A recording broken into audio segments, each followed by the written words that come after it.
Hong Kong'a hoş geldiniz. Tavuk ayağı yemeyelim ya. Tavuk ayağı yenecek modda değilim şu an. Güzel ama biraz acı. Köpek eti yemek, kedi eti yemek yasak. Hong Kong'da zaten öyle bir şey yok. 5 farklı bloktan oluşuyor. A, B, C, D, E diye. 10-15 binden fazla insan yaşıyor burada. AC working is it? Bir televizyonu da var.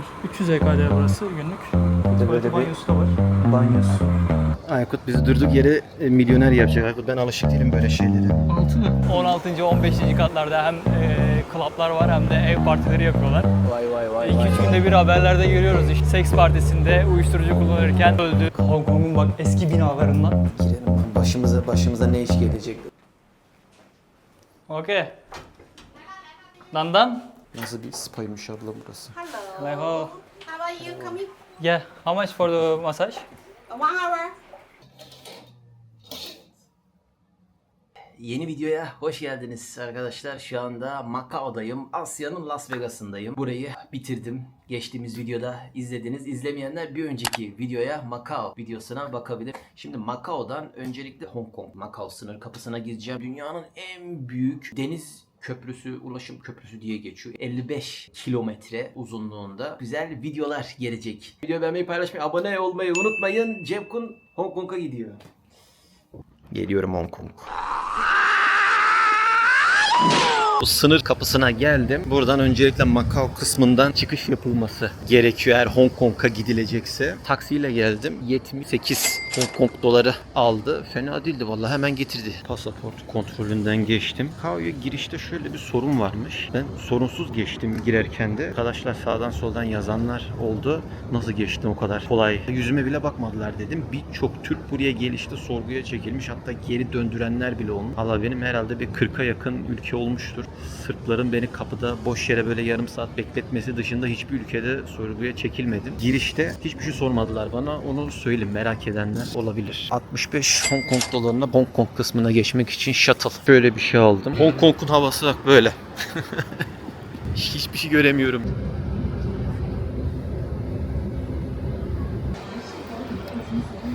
Pasaport kontrollerinden böyle yüzüne bile bakmadan geçiriyorlar ya, çok hoşuma gidiyor ya.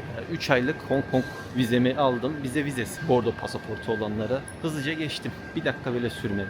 Hong Kong'a yakın yerde kalacağım. Buradan A21 adlı otobüsle 4 dolara gideceğim. En hızlı ulaşım. Otobüsümden indim. Yani her gittiğim yere yağmur getiriyorum. Böyle bir şey yok ya. Kaos. Değişik düzen hoşuma gidiyor. Yerel yerlere girip çıkacağız bir şekilde. Yakaladım sizi Çinliler. Kırmızıda geçiyor. Yeşilde de duruyorlar, anlamadım. Böyle kafayı kaldırınca gökyüzünü göremeyeceğiniz memlekete hoş geldiniz. Çin'e bağlı özerk bir bölge buralar. Amcam sen de geç de. Benim Japonya'dan kalma alışkanlık. Yeşilde geçebiliyorum sadece. Bambu inşaatlarına hala alışamadım. Nasıl sağlam oluyor bu kadar? Adamlar geleneklerini hala sürdürüyorlar. İngiliz memleketi arkadaşlar. Çin kendisine alıyor 90'lı yılların sonunda. Hemen Çin, Hong Kong bayraklarımızı burada görmeye başladık. Buralar Macao'dan biraz daha karışık. Tabii doğal olarak 7,5 milyona yaklaşık bir insan yoğunluğu var burada. Binalardan da göreceğiniz üzere dikine en üstte yaşayanın nasıl bir hayatı var acaba? Ne zaman gelsem şaşırıp geri dönüyorum. Hikayesinden bahsetmek istiyorum arkadaşlar. Niye burası İngilizlerinmiş? Neden Çin'e gelmiş? Neden Çin'den gitmiş? 1800'lerin yıllarında İngiltere Çin'e afyon satıyormuş. Bunu yasaklamış belli bir süre sonra. Fakat savaş çıkmış kendi aralarında. İngiltere savaşı kazanmış. 1842 yılında da Hong Kong adası İngilizlere bırakılmış. Daha sonra bu bölgelere Kowloon diye bölge ekleniyor. 1898'de de şu anki Hong Kong'un büyük bölümünü oluşturan yeni bölgeler İngiltere'ye 99 yıllığına kiralanıyor. Kira da 1997 yılında sözleşmesi bitiyor. İngiltere teorik olarak Hong Kong adasını elinde tutabilirdi. Ancak yeni bölgeler olmadan şehrin yaşaması biraz zormuş. Bunun üzerine İngiltere ile Çin 1984'te anlaşma yapıyor. 1997'de Hong Kong tamamen Çin'e devrediliyor. Finans merkezi buralar arkadaşlar, inanılmaz. Zaten liman bölgesi de her geçerken şaşırıyorum görürken. Yemesi içmesi kültürü, saat almaya gelenler, elektronik eşyalar, biraz işlerine girildi mi devasa bir pazar. Otelim tam bu arkada, güzel yerde tutmuşum ya, biliyorum bu işi. Hong Kong diye bir yerdeyim. 10 dakika yürüme mesafesinde. Aykut'la buluşacağız. Bana eşlik edecek sağ olsun. Bu arada kahvaltı dahil 80 dolara kalıyorum bu otelde. En yukarıdaki odayı vermiş. Vay. Bu ne? Bu kadar bir manzarası olduğunu düşünmemiştim açıkçası. Ama bu yatak niye küçük bu kadar? Geldik. İlk kez bu kadar Hong Kong'da büyük bir yerde kalıyorum. Komple bina bambu. Bizde tahta falan konulur. Burada da bambularla yapmışlar. Allah'tan dışını çevirmişlerle yeşil fileler, iplerle. Çok güzel. Bak burada yıkan, burada tuvaletini yap, burada da diğer işleri hal. Hong Kong'un başım dönüyor. Macao Tower'dan neymiş kendini atacakmışsın cama atarsın. Daha 27. katta başın dönüyor. Benim bu çözmem lazım. Çözmem lazım bunu. Harbiden başım döndü ya. Hong Kong'da bir de prizle ilgili bir şey söyleyeyim. Macao'da ben bunu kullandım. Yani Japonya'da kullandığım Macao'da geçiyordu fakat burada geçmiyor. Dünyanın her yerinde geçerli bir adaptörüm var. Hepsi var içinde. Avrupa'sı, Amerika'sı, Asya'sı. Hong Kong kısmında bu geçerli. Bunu böyle takıyorsunuz. Benim bir Anker 747'm var. Bu çok işime yarıyor ya. Bununla drone, bilgisayar, kamera şarj ediyorum. Bunu tavsiye ederim. Zaten Anker Çin. Ses. Hong Kong yol düşlerim Aykut. Selamlar arkadaşlar. Merhabalar yeniden. Aykut merhaba, hoş geldin. Merhabalar. Bu aylar genel olarak buralarda yağmur geçişlerinin olduğu... Eylül-Ekim'e kadar hep böyle bir tayfun vuruyor. Arada bir böyle işte black rain diyorlar bunlar. Sağlam yağmurlar geliyor. Burası şiddetli geliyor mu buraya Şiddetli yağmur? geliyor, evet, bayağı sağlam geliyor. Hatta burada 3 tane şey var. Amber, Red, bir de Black Rain diye uyarılar var. Black Rain olunca her yer kapanıyor. İşte Red'de biraz daha dikkat edin diyorlar. Amber'da normal sıradan esel olabiliyor Amber'da da. Öyle bir uyarı sistemleri var Hong Kong'da. Biraz böyle Japonya'yı andırıyor bana. Hafiften Buralar biraz güzel. eski mahalle. Tam da güzel bir yer seçmişsin zaten sen. Bu tarafa gelerek. Valla şu binanın en üstünü bana verdiler Aykut. Buralar senin yerler. Aykut burada yaşıyor bilmeyenler için. Ne kadardır burada dedin Aykut sen? 2020 yılından beri buradayım. Ay maşallah. O yıldan beri buradayım. Bazen buradayım. Bazen Guangzhou, Shenzhen. Oralara gidiyorum. Bazen işte gelenler oluyor. Onlara yardımcı oluyorum, gezdiriyorum. Guangzhou'da fabrikalar falan götürüyorum zaman zaman. O işlere de bakıyorsun. Aha, onlara da son Rehberlik gibi. zamanlarda aynen onlara da başladım. Eğer yol düşecek olanlar falan olursa Tabii, da ulaşabilirler o konuda. Sen seviyorsun buraları. Tabi. Sen seviyorsun buraları. Sevmesem zaten bu kadar kalmazdım herhalde. Biraz alışılması zor. Bölgelerde de çalıştım aynen. İlk geldiğim dönemler paket servisi yaptım. Birçok yeri biliyorum yani. Sokaklar olsun, binalar, restoranlar. Şunların üstüne kadar çıktım diyorsun yani. Tabii onlar zaten, bunlar hiçbir şey ya. Kaç kat bu? 10 kat, 12 kat falan bunlar. Aykut nasıl yaşam burada? Görüşmeyeli. Keyfin, işler, her şey yolunda Güzel, mı? daha iyiye gidiyor o zamandan bu zamana. Çok bir şey değişmedi aslında. Çok fazla öğrenci geliyor artık. Hong Kong biraz yasalarındaki öğrencilere kolaylaştırdı. Buraya master yapmaya falan geliyorlar. Sonra da burada yaşamaya devam ediyorlar. Türkiye'deki lokantalar gibi Esnaf. ucuz yemekçi aynen. Tabldot işte 3 çeşit, 4 çeşit. Yanında da içecek ve pilav. 38, 42, 48. İçeride yersen daha ucuz. Eve alırsan götürürsen 4 HK'de paket ücreti alıyor senden. 1 dolar 7 Hong Kong dolarına denk geliyor. 7,8'di en son. 4 dolar, 4,5 dolar civarı bir şeye denk geliyor. Ne yiyorsun mesela burada? Sebzeleri var orada. Onlardan alıp yanına pilav. Orada brokoli var mesela kaynatılan. Genelde bu sebzeleri kaynatıyorlar, öyle sunuyorlar. Aykut bizi şimdi güzel bir aile salonu olan klimalı bir yere götürecek. Evet. Buranın köklü eski Hong Kong restoranlarından bir tanesine. Namke. Gördüğünde neler dikkat çekiyor? Direkt şey mi? Binaların yüksekliği mi dikkat çekiyor? Ben biraz içerideki ev tipi nasıl, kaç metrekare, nasıl bir yaşam var, içeriye ne koyuyorlar? Mesela sana yazdım yani böyle turistik olmayan, atıyorum bit pazarına gidelim, böyle yerel bölgelere Buraya gidelim. yakın bölgede var evet. Ne alıyorlar, ne yiyorlar, ne içiyorlar, ne koyuyorlar biraz ben onu merak ediyorum o yüzden. Şu şeyi gördün mü? Japonya'da var mı bu şekilde? Mesela Arakat'ta bir boşluk var. Dikkatini çekti mi hiç? Ne oluyor orası? Tayfunlar ve rüzgarlardan dolayı yapmışlar o bölmeyi. Bina etkilenmesin diye. Japonya'da bu kadar büyük yerleşim yeri yok. Birçok böyle buradaki gökdelenlerin çoğunda dikkat edersen hep var bunlar. Japonya'da genel olarak pencerede yangınlar çok fazla olduğu için biraz ahşap prefabrik yapılar çok olduğu için acil çıkış yerlerini kolay bulabilsin itfaiyeciler işte kapak koymuşlar mesela. Evet. Mesela şöyle bir binada şu pencerelerde kırmızı bir ters bir üçgen olur. Oralarda acil durum için böyle kapaklar olur. İtfaiye girer. Burada çok fazla böyle büyük yangınlar, kazalar olmuyor. Onu nasıl beceriyorlar ya? Bu kadar sıkışık. İçeride hep yangın söndürme sistemleri var. Dikkat ettiysen mesela burada borular, pis su boruları, temiz su boruları hepsi dışarıdadır. Tamiri falan daha basit, kolay oluyor. Binanın içinde hiçbir şekilde böyle tesisat göremezsin. Hepsi dışarıda. Abi de çok küçük ya. İçeri koydun mu ses yapar, bir şey olur, girmesi çıkması dediğin Evet, gibi. evet. Bir de tuvaletlerde deniz suyu kullanıyorlar. Sifon hattı farklı bir şekilde geliyor deniz suyundan. Kedi arabaya giriyor. Hong Kong'da sokak kedisi yok yani. Değil mi? Çok nadir, çok nadir. Sokaklarda böyle hayvan da çok göremiyorsun. Böyle kirli, pis gibi bir görüntü var ama altyapıyı düzenli yapmışlar. Merkezi yerler daha temiz. Bu tekirde Japonya'da da çok var Ya şu dükkana ya da buradaki tamircilere aittir o. Bunu var ya Japonya'da 3000-4000 dolara satıyor. Bu tekirleri çok seviyor Asyalılar enteresan Tekirlerin şekilde. dışında birçok pet Hong Kong'da pahalı yani. 20 bin, 30 bin Hong Kong dolarlarından başlıyor köpekler. Kediler biraz daha nispeten daha 1000 Amerikan doları falan mesela. Böyle genetikleriyle oynuyorlar. Abi Evet, sıfır evet. araba fiyatında kedi köpek var ya. O meşhur hani Çinliler kedi yiyor, köpek yiyor. Buralarda değil mi? Yok buralarda değil o.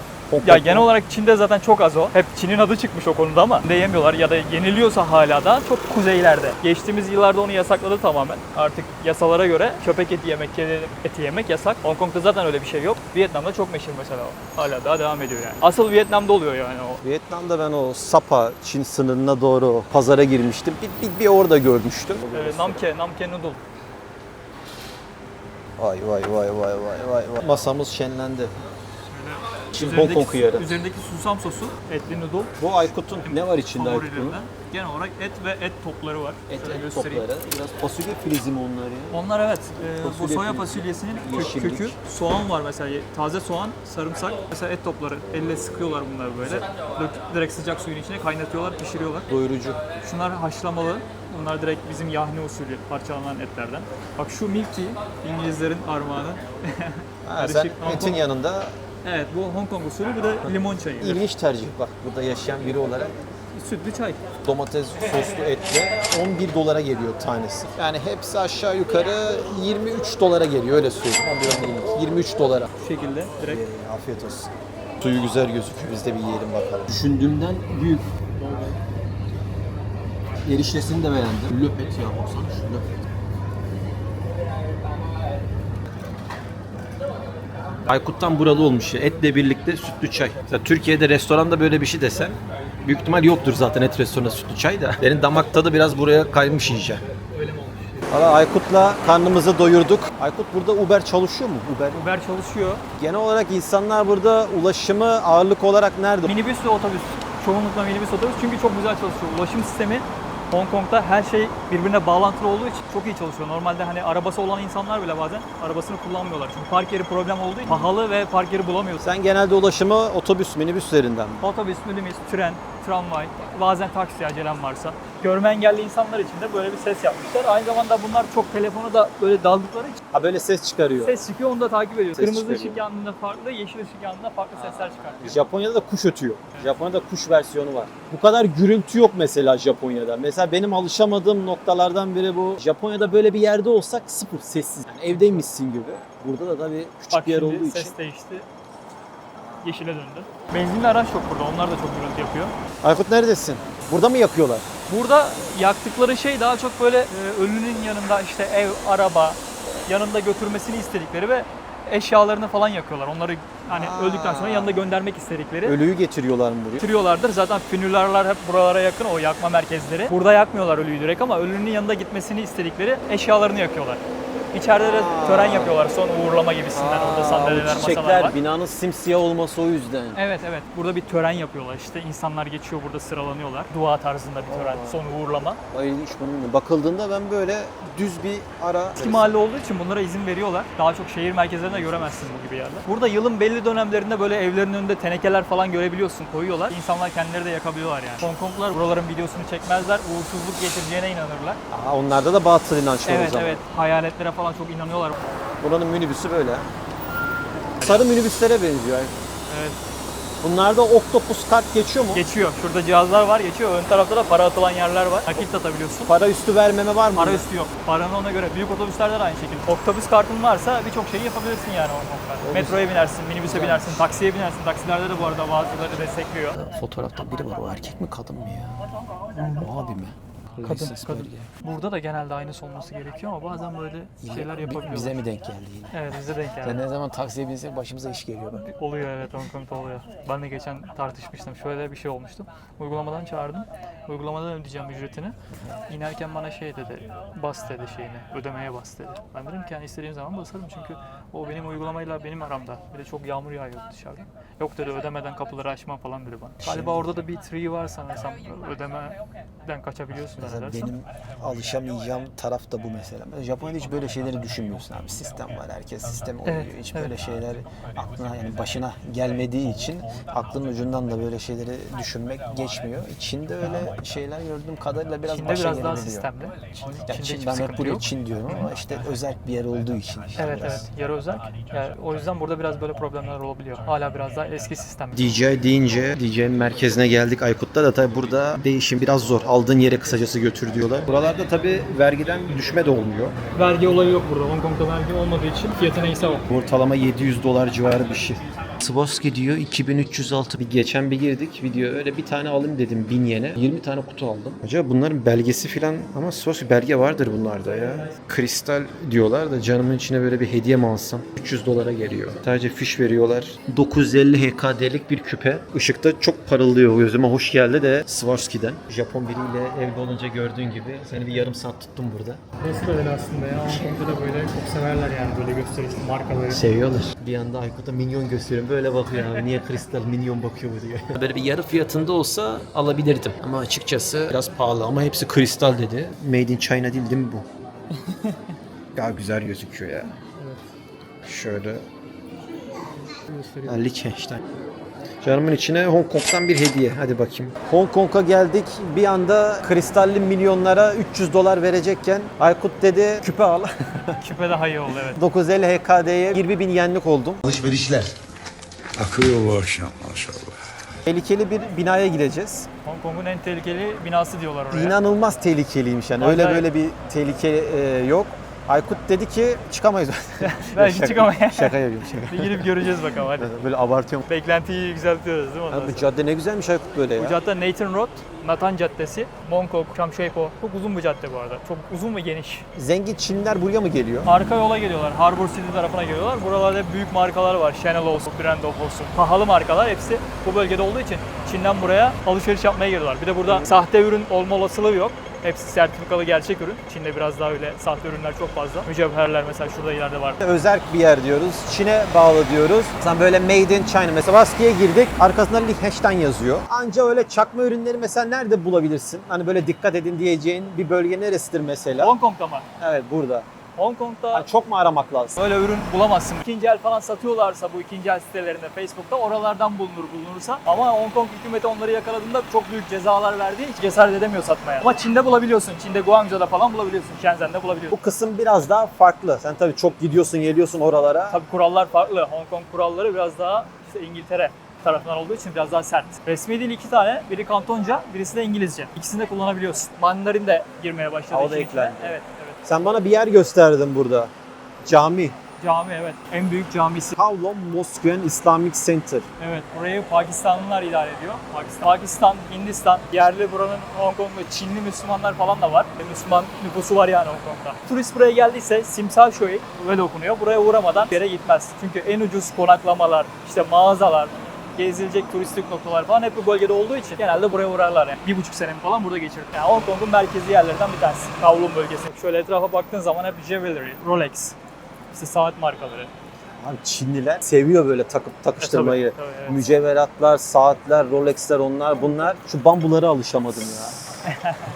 Abi hep korkuyorum altından. Biz Japonya'da bunlardan bardak yapıyoruz da. Yok çok sağlam. 20 katlı 30 katlı binalarda bile bambu kullanıyorlar. Ama geçenlerde burada bir yangın oldu. Bir 2 sene önce falan. Bu bambulardan dolayı çok şiddetli bir yangın oldu binada. Burada başıma bir iş gelmez, güvendeyim hissiyatı. O her zaman var. O yüzden de zaten kaldım biraz Hong Kong'da. Ben pandemide buraya geldiğimde güvenliği bildiğim için Asya'da herhangi bir başka bir ülkeye gitsem başıma ne geleceğini tam emin değilim. Bilemiyorum ama Hong Kong'da güvende olacağımı hissettiğim ve bildiğim için o yüzden burada kaldım. Burayı tanımlamak istesen Hong Kong'u nasıl tanımlarsın Hong Kong'u? Ya birincisi pahalı olur çünkü konaklamalar, yiyecek içecek hayat çok pahalı. Yoğun, kalabalık bir şehir. Çin'e gitmeden Çin'i biraz da yaşayabileceğim bölgelerden bir tanesi. Sen ne kadar kira veriyorsun? Benim kiram 2000 Amerikan doları ama eğer tek başınaysam 1000 dolara da bir yer böyle küçük bir stüdyo bulabiliyorsun. Şu an benim yaşadığım ev 2+1. Standardı bu. Bana göre pahalı evet ama standardı bu. Hong Kong'un standardı bu yani. Mesela duydun mu bilmiyorum. Copy watch falan. Bazen böyle sokaklarda bu Hintliler bu işleri yapabiliyorlar. Sahte saat. Do you want something falan yok. Yani bir şey istiyor musun falan gibisinden bir şeyler yapabiliyorlar. Buralarda başlıyor bu binadan dolayı. Ben alışık değilim ha. Biz Japonya'da en fazla akşam masajcı diyen işte Taylı, Vietnamlı ablaları denk geliyoruz. Buralar çok canlı Aykut. Burası evet tam merkezi Buralar yer. bayağı canlı ya. Işıltılı Hong Kong hayatımızda bugün yol düşlerim Aykut. Aykut sosyal medyayı YouTube'u aslında iyi yapıyordu. Evet. Biraz bıraktı. Yoğun hayat olunca işte Yoğun hayat biraz olunca. ara verdim ama tekrardan geri dönmeyi düşünüyorum. Buraya gelirseniz yolunuz düşerse gezdiriyor da, rehberlik de yapıyor. Evet buralarda. Yazarsınız. Instagram'ını da koyacağım. Shenzhen olsun, Guangzhou olsun. O kısımlar bence daha önemli. Çünkü vize ile birlikte gelinebilen yer bir de Shenzhen. Çin zaten teknoloji aldı yürüdü enteresan bir yerde. Ha, fabrika falan da gezdiriyor. O Tabii da ki. enteresan. Evet. Ben bu vize alayım da bol bol fabrika gezeceğiz. Bu nasıl bir bina Aykut? Bu bina 61 yılında bitmiş. Böyle lüks kompleks, lüks apartman kompleksi diye tasarlanmış. Sonradan olaylar değil. 70'li 80'li yıllarda işte suçlar, çeteler falan bulaşmış buraya biraz. 140'tan fazla millet yaşamaya başlamış. Yüzlerce pansiyon var. Yani Hintlisi, Pakistanlısı, Afrikalısı hepsi burada var. Dışarıdan bakıldığında bir şey anlaşılmıyor mu? 5 farklı bloktan oluşuyor. A, B, C, D, E diye. 10-15 binden fazla insan yaşıyor burada. Bu binada sadece. Evet 5 blok burası. Ne kadar Japonya'yı seviyor. Tüketim kültürü fazla mıdır? Evet.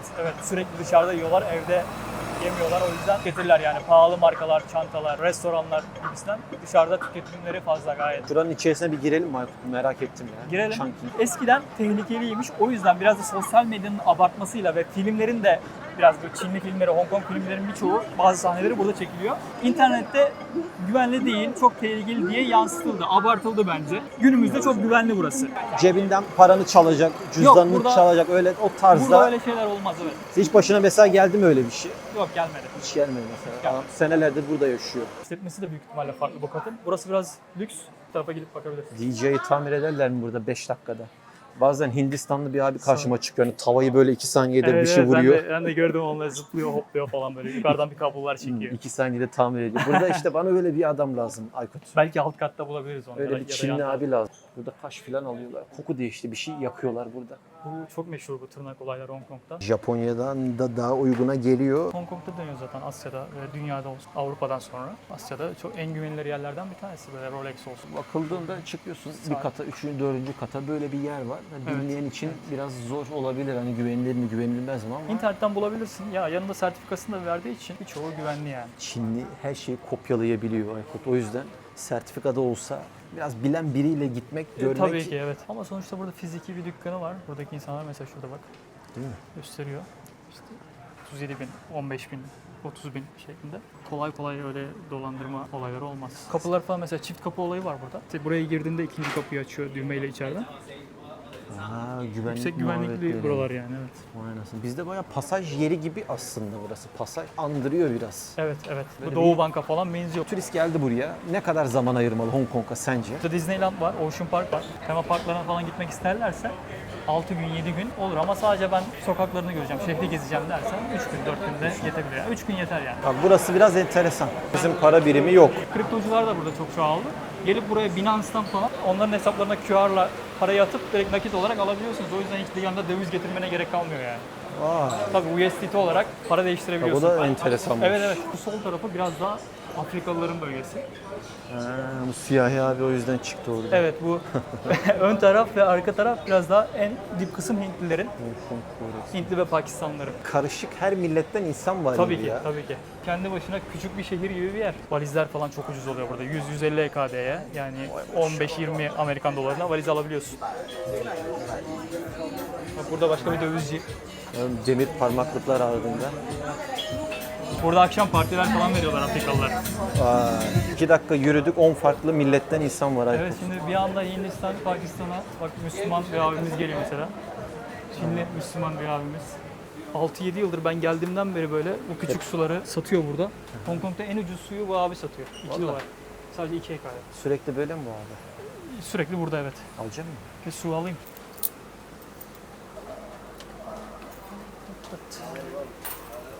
Sinematik. Bir çamaşırına da çamaşır yıkattırmışsın. Sen buraları avucunun içi gibi biliyorum valla. Evet. Bir sene falan burada yaşadım.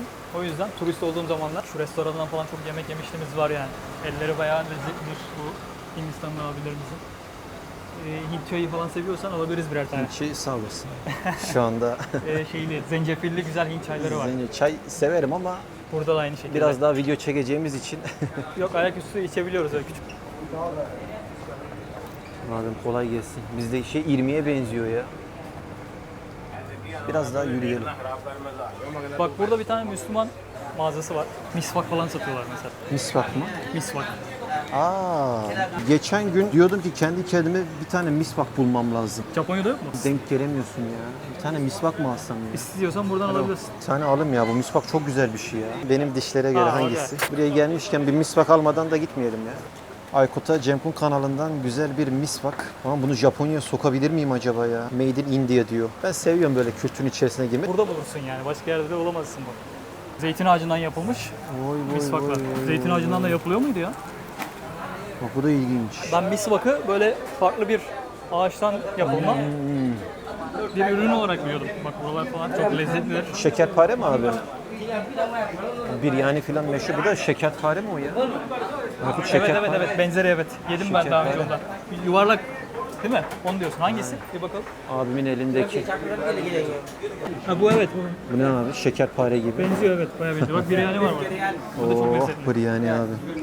Hayatta kalırsın. Buradan çıkmadan hayatını sürdürürsün Aykut. Kesinlikle evet. Bu binanın her köşesinden böyle küçük küçük çıkışlar var.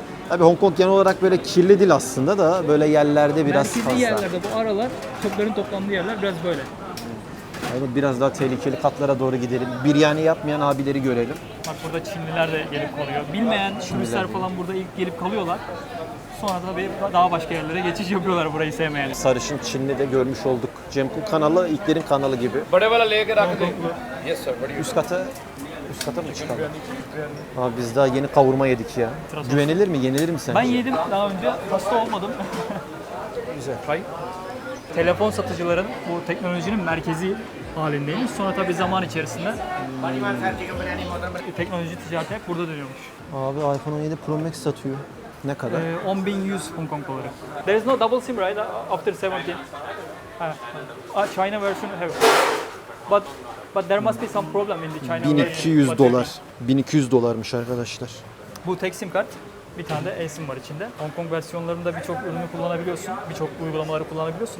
Çin versiyonlarında hala çift sim kart varmış. Çift fiziki sim kart ama birçok uygulamayı da Bu kullanamayabiliyorsun. ikinci el mi? Sıfır mı? Sıfır. Is it brand new or 1-2 ay kullanılmış? Bataryası hala %100 mü? Sen almak istesen telefon nereden gider alırsın Ben mesela? buradan almam ya Apple'dan alırım direkt sıfır olarak. Mağazalar var sıfır kutu satan oralardan alırım ama ikinci el aldığımda oldu. Carousel'den, Marketplace, Carousel, Tatlıcılar, Hint tatlıcılar. tatlıları bunlar. Bir tane ayaküstü yesek mi ya? Gözüne hoş geldiyse. Ne bir şekerpare mi abi? Gulab Jamun. Gulab Jamun iyi ver 2 tane gulab jamun. We are Turkish.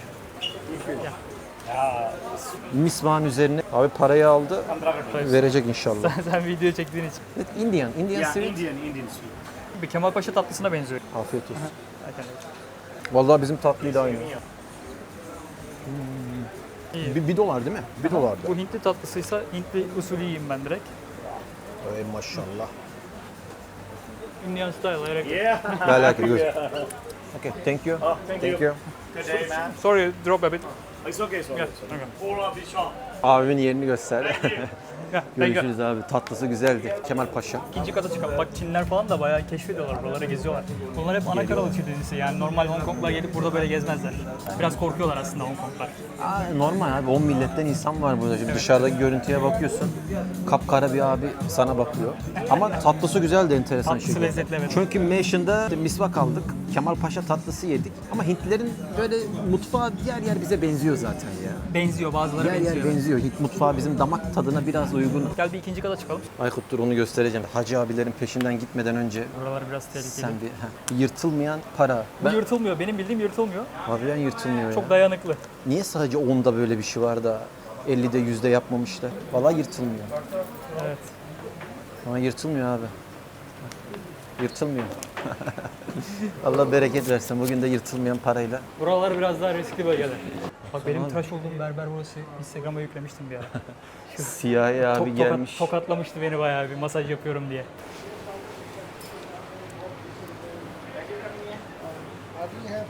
Hello sir, welcome to Bismillah Kebab. Oo, şeyde baklava da var burada. Vallahi tanıdık tatlara. Bismillah kebap. Burası. Bismillah kebap. Aradan bir 3. kata çıkabiliriz istersen. Ara katlardan. Çıkamasak da sorun değil ya. Gel şöyle biraz tehlikeli kapılardan geçelim. Asansör var, aşağıdan gitmemiz lazım. Abi biryani kokuyor burası. Burada her şey koku olabilir, biraz pistir bu aralar. Fare de görebilirsin, hamam böceği de görebilirsin. Dikkat et. Hamam böceği. Aşağıda bir abi vardı da böyle terli terli bana bakıyordu. Sıkıntılı. Erkut sen olmazsan ben zaten gelmem buraya. Eski yıllarda söylentilere göre burada da işte uyuşturucu, fuhuş vesaire böyle şeyler dönüyormuş. Labirent gibi baksana. Evet. Yani bilmeyen insan burada kolaylıkla kaybolabilir. Bak buradaki guest house, pansiyonlara geldik. Bu nasıl bir koku böyle? Yine koku. Bu koku niye geliyor biliyor musun? Hintlilerin kokusu. Aşağıdaki evet aşağıdaki restoran sahipleri buralarda yemek pişiriyorlar. Sonra da aşağı indiriyorlar. Allah Allah. O yüzden burası bu kadar çok pis kokuyor. Buraları hiç sorma. Ama dokunma hiç ya. Her çeşit 4-5 çeşit hastalık bulaşabilir. Ve böyle bir yerin arasında insanlar yaşıyor. Bayağı da yukarı çıkıyor bak burası. Tabii evet. 17 kat. İstiyorsan bir guest house fiyatları falan sorabiliriz birileri varsa. Oh, do you have room?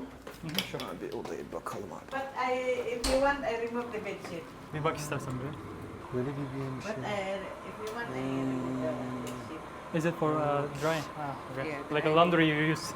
AC working is it? Bir televizyonu da var. 300 EKD burası günlük. Bir de Tuvaleti böyle bir banyosu da var. banyosu. Banyo bu Genelde şekilde. işte sırt çantalılar gelip böyle yerlerde kalıyor. 3 gün, 5 gün. 300 Düşük ekar. bütçe. 38 dolar. Yaşam var. Var evet. Aykut soktu bizi odaya kadar gösterdi. Evet. 38 dolara Japonya'da kapsül otelde. Oraya kıyaslıyorum da ama 38 dolar buraya göre biraz pahalı gibi sanki. 300. Evet. 300 EKD. 100 EKD olsa Yüze de böyle tek daha küçük yerler Bulunabilir, bulunabilir değil büyük mi? ihtimalle evet. kim kalıyor demeyin. Hindistan'da, Pakistan'da çok insan var. Tepeye kadar gidiyor. Bak Hint restoranı var burada. Sadece üyeler demiş. Member zone. Çıkışlarını sürekli burada güvenlikler kontrol ediyor. Aa, nasıl kontrol ediyor abi? Monitörler var altlarda. Hiç monitörle ilgilenmiyor gibisin. Onlar direkt kapıyı izliyorlar. Hafta sonu cumartesi pazar biraz daha yoğun oluyor Hong Kong'da oteller. Yer bulamıyorsun yani. Böyle bir yerde bile yer bulamıyorsun. Böyle bir bina. Chongqing Mansion diye geçiyor. Yolunuz düşerse girip bakabilir, misvak alabilir, Kemal Paşa tatlısı yiyebilirsiniz. Gündüz vakitleri güvenli. Gece çok tavsiye etmem. Akşam evet Aykut'la dediği gibi dışarıda da çıkınca farklı bir dünya var. Aykut'la Hong Kong metrosunu denemeye çıktık. Oktopus kartı en yararlısı.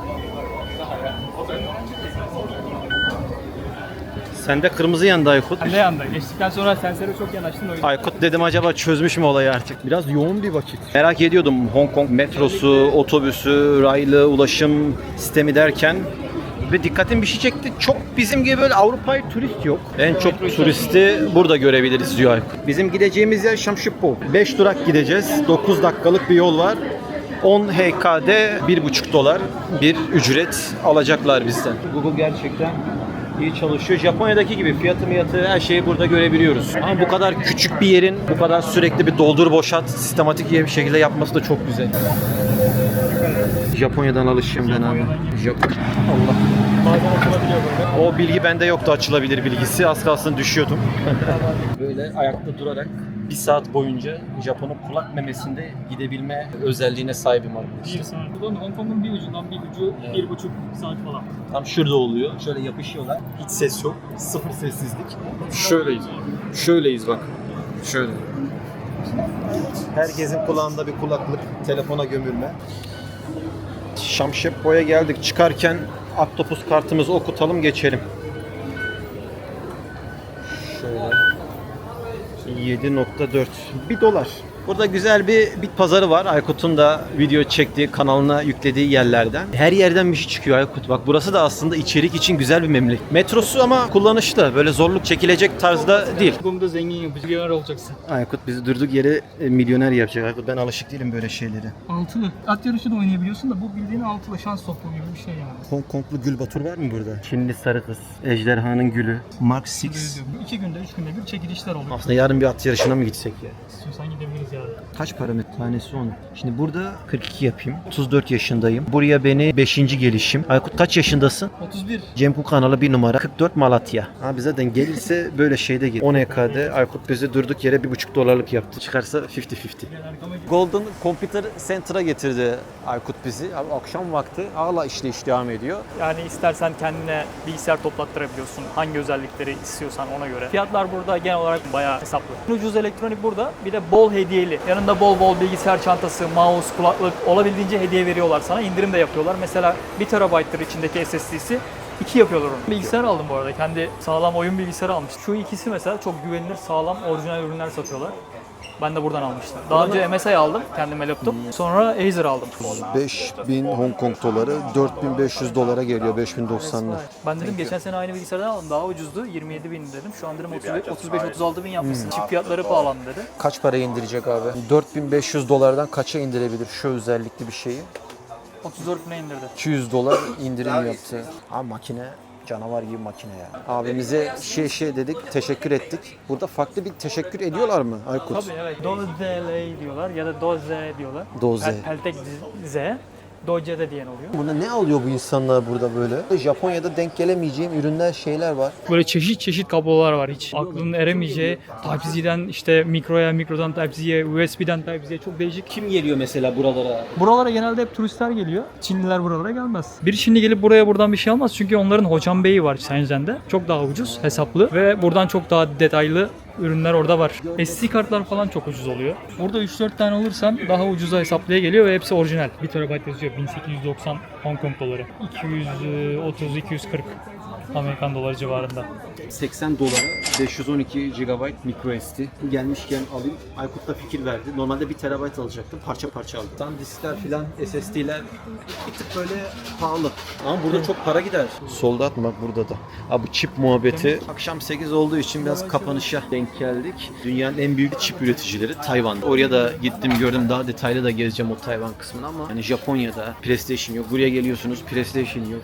Nintendo Switch alınmıyor. Hep böyle bir merdiven altı bir şeyler. $500-600 bilgisayarın fiyatı bir senede artmış. Memleketimin hayvanları, Pokemon'ları buraya da gelmiş. Pokemon ne kadar meşhur burada. Her yerde bir Pikachu görüyorum ama kurtulamadım Pikachu'dan. Güneydoğu Asyalılar da Japonları seviyor. Biz de seviyoruz. Japon'u sevmeyen millet yok şu anda.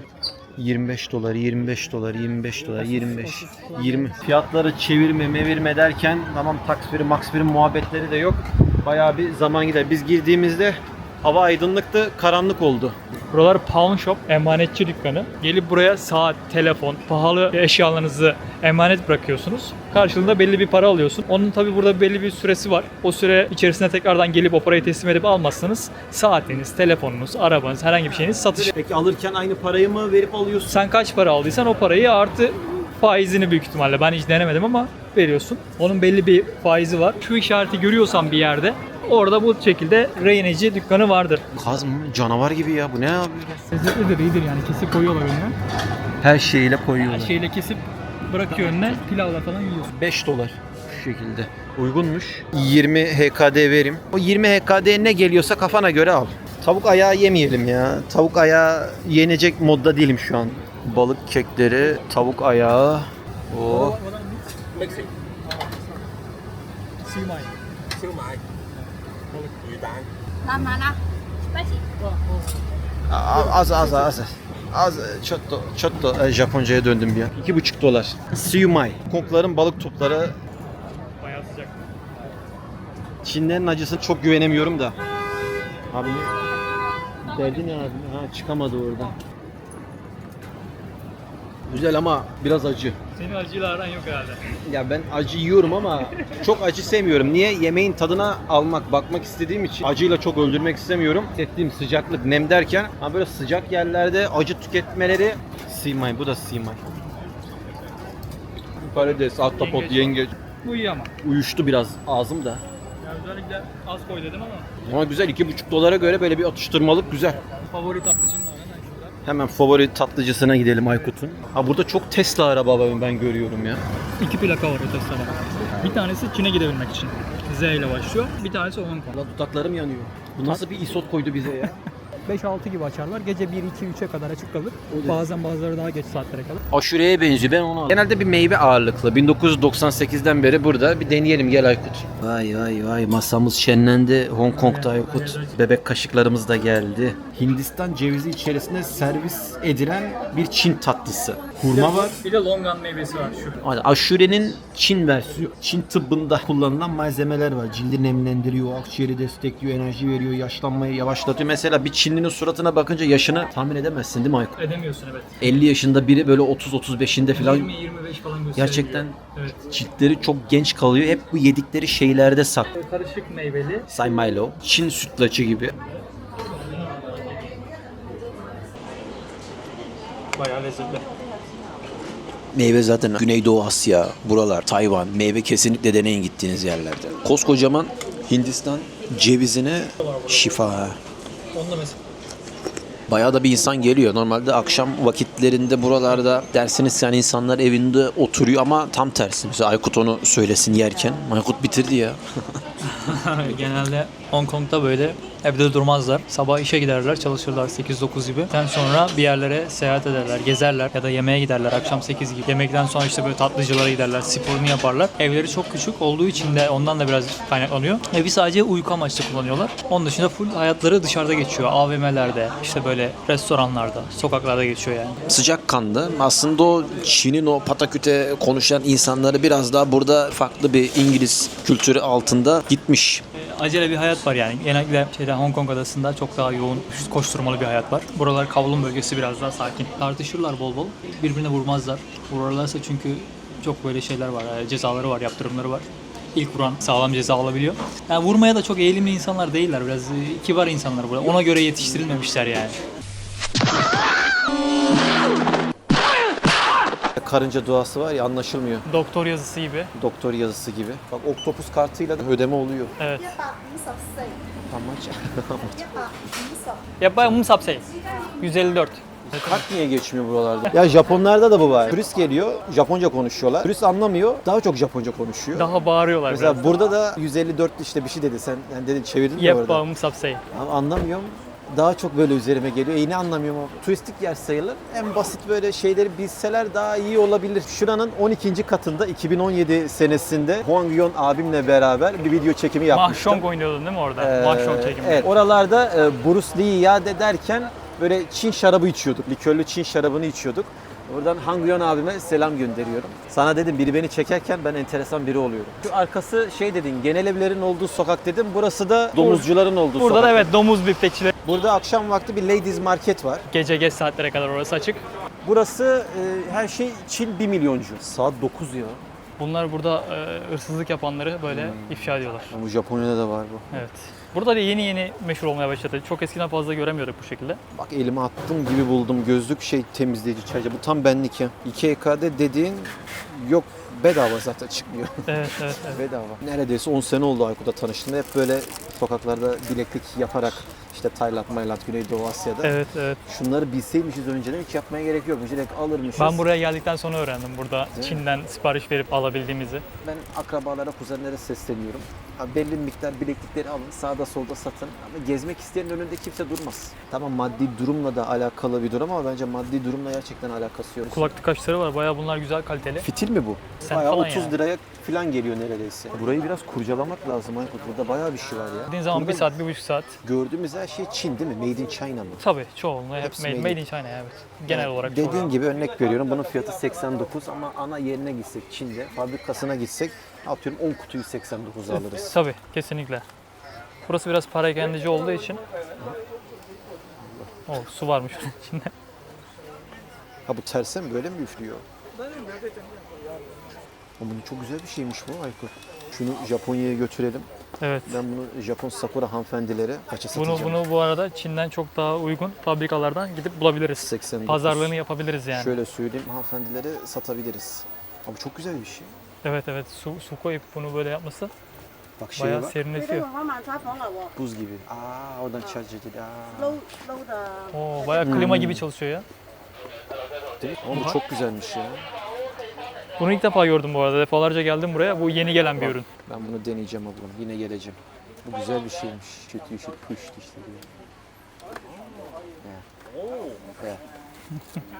Beğendiler. Normalde 9'da kapatıyorlardı. Bu İnsan kaynıyor burada. uzatmışlar galiba. Yüzleri tam gösteremiyoruz da bayağı Evet. ona geliyor saat. Evet burada. evet evet. Bir de bu kadar insan bu kadar kabloyu ne yapıyor abi? Bayağı da para böyle hani ufak 3 EK'de 5 EK'de ama şuradan 20 parça bir şey aldığını düşün bayağı para çıkar. Ya buraya ilk geldiğim zamanlar hep ben de ufak onu alayım, bunu alayım, şu lazım olur derken bir dünya alışveriş yapıyordum. Dükkanların fotoğraflarını koymuşlar. Hangi bölgede ne olduğuna dair. A'dan Z'ye ne ararsan var. A'dan Z'ye. Şarjım bitmiş. Ses deneme. Japonya'da inanılmaz popüler. Şunu alıp karaoke'cilere böyle 1000 parça, 2000 parça verilebilir. İş fikri. Nakit ödüyorsun, sadece kağıt para. Kart falan geçmiyor. Otobüs geçmiyor. Ha, vergiden de öyle kurtulmuş. Önümüzdeki senelerde dünyanın başına bayağı bir bela olacak. İnanılmaz bir iş gücü. Teknoloji inanılmaz bir yere gidiyor. Akışa bak. Buralarda abi. böyle Akşam 10 ya. çok seri bir akış var, evet. Burada deniyorsun.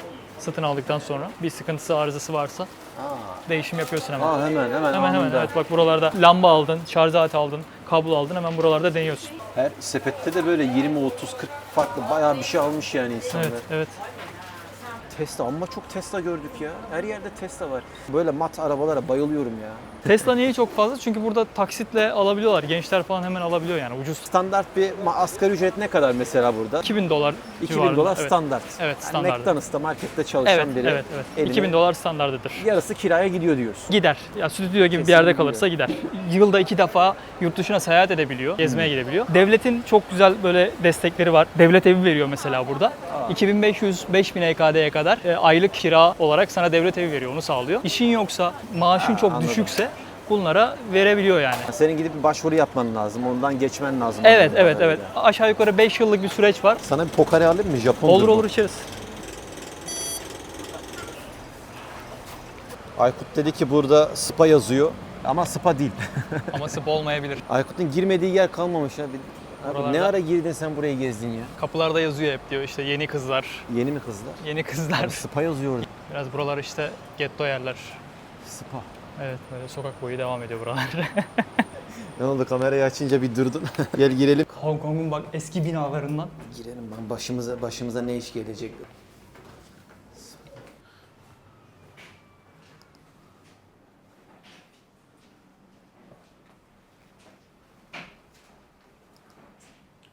Aa, Chinese medicine falan diyor. Çin tıbbı. Sesler mesler geliyor. Okay. Dandan. Nasıl bir spaymış abla burası? Hello. Like, oh, How are you coming? yeah. How much for the massage? 1 hour. Yeah. Okay. 350. Oh, 1, okay. 2, 300, 1, 2, 3. 100 diyor bir saat masaj. Öyle mi? 300 EKD. Masaj, bildiğimiz masaj. Normal masaj oluyor genelde buralarda, evet. Gülücük olanlar oluyor. Onlar biraz farklı masaj diyebiliyorlar. Öyle duydum. Abi ayrıntıdan neyi anlıyorsun Aykut? Ayakta mesela şu ayak var, tamam mı? Bazen ona gülücük koyuyorlar. He, oradan böyle bir anlayabiliyorsun. Evet. Fareler, mahareler her yerde geziyor. Ya bu Splinter Usta her yerde burada.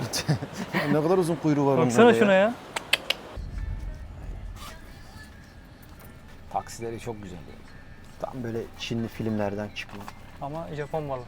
Japon, Toyota mı bunlar? Toyota bunlar. Evet. Burada Macao parası patakasa geçmiyor değil mi? Geçmez. Patakla getirme buraya demiştim ben sana. Ya bir anı olsun diye getirdim He, de. o iyi olur.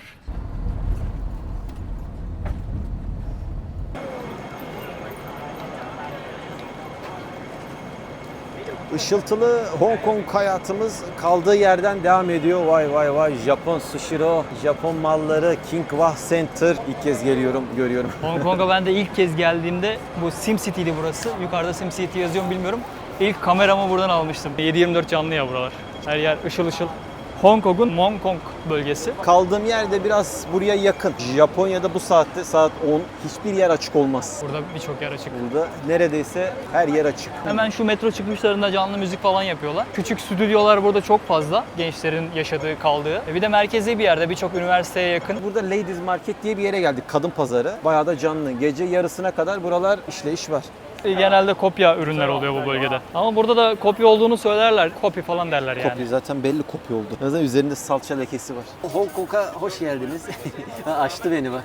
Vallahi güzel oldum. Aykut dur sana da bir lengelli fötür verelim. Gel. Yalnız tam turistiz ha. Tam böyle kazıklanmayı bekleyen 2 tane turistiz. Çok güzel oldu. Ya bu şapka çok hoşuma gitti. Biraz böyle pezevenk şapkasına mı benziyor ya? Güzel güzel. Abla Nigo geçin. bu ne kadar abi? How much? Hımsap. 50. Nigo. 50 EK'de ne kadar? 1000 yen. 50 EK'de burası için pahalı. Ya işte Çin fiyatını bilince insan 25'e burada verirse alabilirsin. 30. Evet. 30 da okey olur. 30 değil Yani mi? adam da biraz para kazandırırsan sen 30 olur evet. Samsa boge Nigo. Müşteriye doymuş. Müşteriye doymuş mu abi? Japon sakura hanımefendilerin seveceği tarzda. Çinlerin sıcak. geleneksel kıyafet. Ha, bunlar kızlar için mi? Kızlar için evet. Deneyebilir miyim? Can I try? The price okay, the price 199 for one. 199. I just want to try. No. No try? Buy no try. No? How can I understand? Alırsan denersin diyor. Ne güzel bir esnaf ya. Hong Kong'a hoş geldin. Ben 10 sene önce geldiğimde böyle değildi. Benim arkamdan el ediyorlardı. Gitme yavrum nereye gidiyorsun falan diyorlardı. Uyuyordu zaten ablam. Yani Evet, zorla evet. gelmiş gibi. O gerçekçi biz. Ya bunların fiyatları yok. Gerçek değildir büyük Gerçek ihtimalle değil o mi da. lan? Gerçek gibi. Bak, Gerçek mi? dokunsana. Sen Çinlisin anlarsın. O tarzda şeyler yapıyorlar evet vücutlarına. Yeşim taşı genelde rahatlatıyor. Ben Spider-Man'in bile çakmasını yapmışlar. Çinli Spider-Man. Canları sıkılmış. Neler yapmışlar ya. Bir de Avrupa'ya bir yüz biraz koymuşlar. Ama bu nasıl bir Tesla hayranlığıdır burada ya. Çıkıyor şeylere, haberlere. İşte uyuşturucu kullanıldı. Baştan söyle baştan yok öyle. Buralarda Aykut hep bize- böyle 16. 15. katlarda hem klaplar var hem de ev partileri yapıyorlar. Vay vay vay 2-3 günde bir haberlerde görüyoruz işte seks partisinde uyuşturucu kullanırken öldü. Demek Hong Kong gazetelerini okurken bunlara dikkat Evet, ediyor ne? evet bu Instagram'da haber sayfalarında çıkıyor bunlar. Özellikle burayı gösterdi. Gelmişliğim var demek ki burada. Birçok bölgesinde var Hong Kong'un. Abi dışarıda ama gerçekten anlaşılmıyor. Evet, evet. Nasıl seks partisine denk geleceğim? Onlar zaten hep özel davetlerle falan Böyle uçak gidiyorsun. Narita'ya iner, Japonya iner, pasaport kontrolünden geçerim. Karşıda böyle bir kılıçlı, 1.50 boyunda bir tane sakura hanımefendi. Seni bekliyor olur orada. Beni karşıladı. İkinci mühürlemeyi yapar bana. Evet, evet. Pasaport kontrolünden Bak sonra. bunlar buranın zabıtası karşımızda. Zabıta. Food Hygiene Department, sağda solda sokakta sokağın temizliği, güvenliği, işgaliyesi. Herhangi bir Bayağı sokak satıcısı var mı? Onlara falan bakıyor.